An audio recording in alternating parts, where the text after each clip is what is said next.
ನಾವು ಚಿಕ್ಕವರಿದ್ದಾಗ ಅಪ್ಪ ಅಮ್ಮ ನಮ್ಗೊಂದ್ ಮಾತು ಹೇಳ್ತಾ ಇದ್ರು, ಮಗನೇ ನೀನು ದೊಡ್ಡವನಾದ್ಮೇಲೆ ಒಳ್ಳೆ ಕೆಲಸಗಳನ್ನ ಮಾಡಿ ಸಮಾಜದಲ್ಲಿ ಒಳ್ಳೆ ಹೆಸರು ತಗೊಬೇಕು ಅಂತ.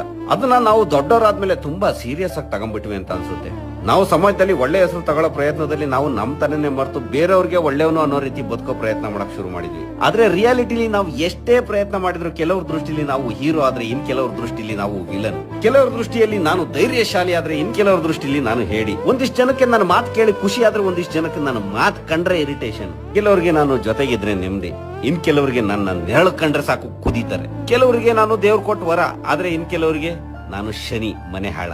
ನೀವು ಒಳ್ಳೆಯವನು ಅನ್ಸ್ಕೊಳ್ಳೋಕೆ ನೀವು ಏನೇ ಪ್ರಯತ್ನ ಮಾಡಿ ಸಮಾಜ ನಿಮ್ಮನ್ನ ಅದರದೇ ಆದಂತ ದೃಷ್ಟಿಯಲ್ಲಿ ನೋಡುತ್ತೆ. ಅದು ಯಾವತ್ತೂ ನೀವು ಅಂದ್ಕೊಂಡಾಗೆ ನಿಮ್ಮನ್ನ ಸ್ವೀಕರಿಸಲ್ಲ. ಇದನ್ನೆಲ್ಲ ಅನುಭವಿಸಿದಾಗ ಕೊನೆಗೆ ಒಂದು ದಿನ ಗೊತ್ತಾಗುತ್ತೆ, ದೇವ್ರು ಕೊಟ್ಟಿರೋ ಒಂದೇ ಒಂದು ಈ ಅಮೂಲ್ಯ ಜೀವನನ ಇನ್ನೊಬ್ರ ಹತ್ರ ಒಳ್ಳೆಯವನು ಅನ್ಸ್ಕೊಳ್ಳೋಕೆ ಬದುಕೋದ್ರ ಬದಲು ನಮಗೆ ನಾವು ಒಳ್ಳೆಯವನು ಅನ್ನೋ ರೀತಿ ಬದುಕೋದು ಉತ್ತಮ. ನೀವು ಒಳ್ಳೆಯವರು ಅನ್ನೋದು ನಿಮ್ಮ ಹೃದಯಕ್ಕೆ ಅರ್ಥ ಆದ್ರೆ ಸಾಕು.